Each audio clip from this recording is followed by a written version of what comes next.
When was the last time you allowed yourself to cry? To really shed tears? Do you think that crying makes you any less of a man? If that isn't the case, then why is it so difficult for us as men to allow ourselves to cry? There's a common saying that real men don't cry. But I beg to differ. I think that it takes a real man to shed tears, because the very act of crying is an act of rebellion.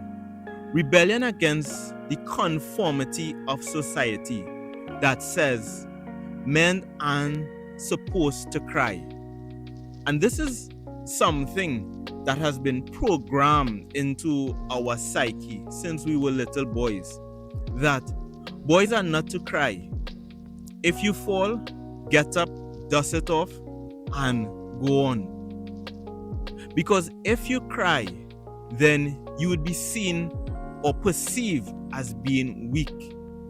And no boy wants to think that he is weak or to have others think that he is weak.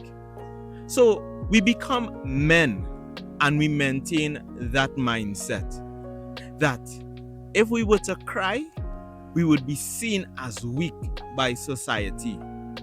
So we think on the other end of the spectrum that by holding in our tears, by pushing it down when it comes up, by suppressing it, we are being strong. We see this as strength. But is that true? Is it strength to not allow yourself something that is so natural, just like the call of nature? I believe that tears is that aspect of you where your soul is shedding the toxins that may have been built up as a result of things that have taken in your life. I think that crying is so powerful because crying allows you to release the burdens that you have been carrying for so long. Burdens like financial insecurities. Maybe you're in a place where you are unable to financially provide for your family as you desire, and it is affecting you. But because you aren't allowing yourself to cry, it stays within you, and it is this load that is pressing on your chest, and in some instances making it difficult for you to truly breathe, for you to truly experience life. Or maybe it's the pain of a relationship ending and you're telling yourself you have to man up. And manning up means pushing down your emotions by suppressing your tears. But what that does, it causes a buildup of pain. And if you continue suppressing your tears, your emotions, that pain would eventually find itself escaping through anger, violence, or even addiction. Addiction to drugs, to alcohol, and probably sex.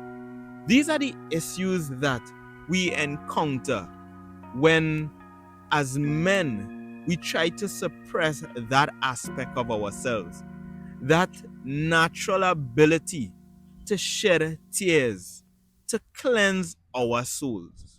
I remember there was a time where I couldn't cry.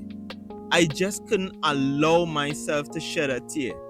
And this had been for years. But that was until I attended the funeral of my friend who was killed. And I cried and I cried. And I believe that I cried less about him dying, but more about me being unable to cry for so many years. And just the act of that experience of crying for so long, I felt relief. I felt as if I was now a liberated man, as if I was a prisoner to myself, not allowing myself to cry. There was a sense of liberation, freedom, just that ability to truly be me. That is what holding in those tears does. It prevents you from accessing that authentic side of you, that real side of you, and it causes you to stress and the buildup of that stress. But when you cry, you release that stress, you release that pain, and you are better able to think much more clearly and be much more decisive in your decisions. So I was truly grateful for that moment when I finally allowed myself to cry, because it freed me. It freed me from the prison that I had locked myself in for so long. But the benefits of crying doesn't stop there. Crying is critical to the healing process, to heal the emotional wounds that we may have been buried for so long deep inside of us, like the guilt that we feel as a result of the things that we may have done, or the shame that we carry along because of the things that had been done to us. As men, we carry around so much emotional trauma and wounds that we aren't allowing ourselves to feel. And if we aren't able to allow ourselves to feel that pain, to feel that wound, how can we expect to heal those wounds? How can we expect to begin that healing process? And we know that we can compartmentalize the pain that we feel.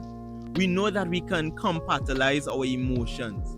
And by doing that, it often causes us to grow numb to that pain.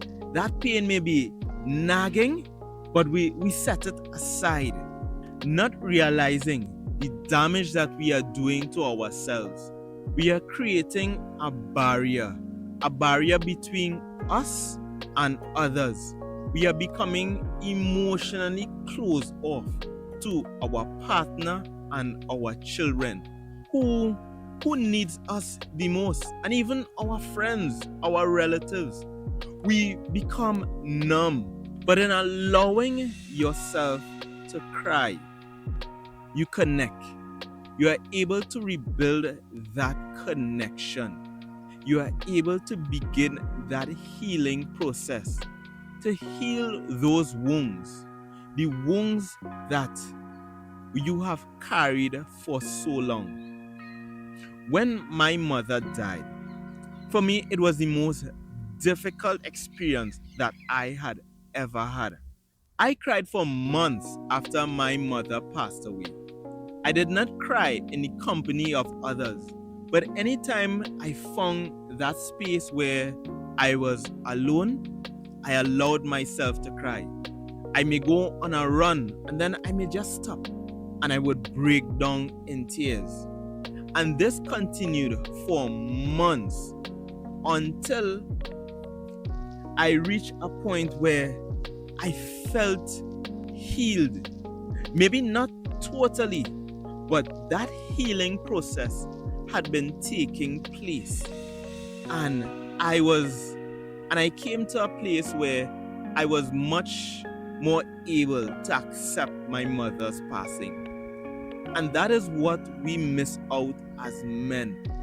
By not allowing ourselves to shed tears, we are blocking our healing process.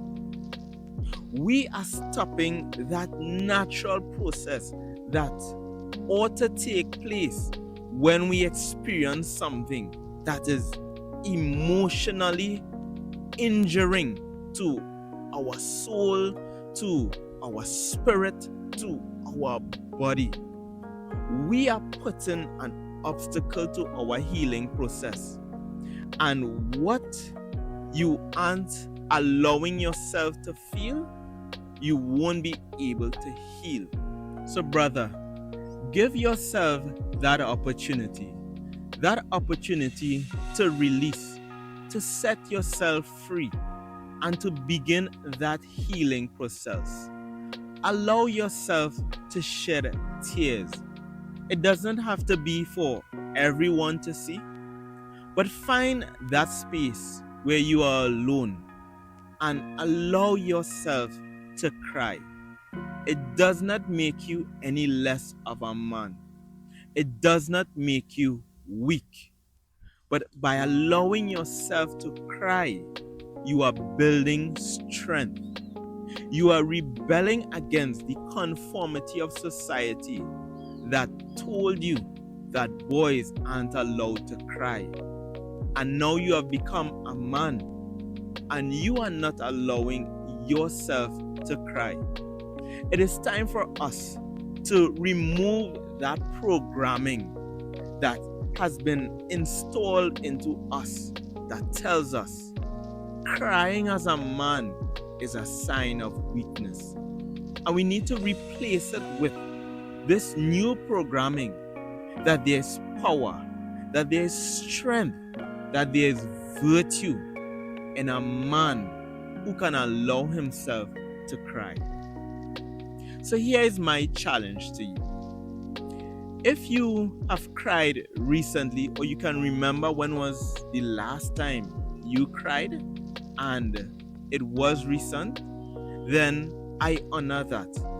And I want to urge you to continue your healing process. But if you find yourself where I once were, unable to cry for years, I want you to ask yourself this.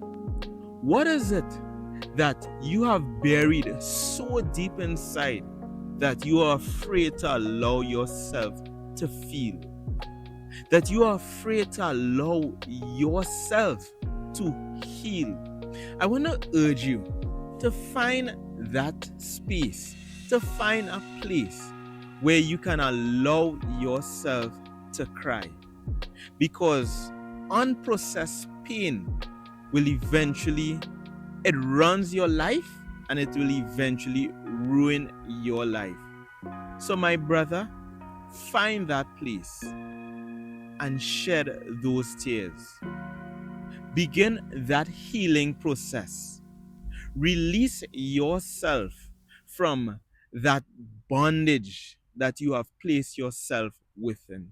And just remember, you don't have to do this alone. You don't have to walk alone. Become a part of a brotherhood. Become part of a community that you can find that support from other men.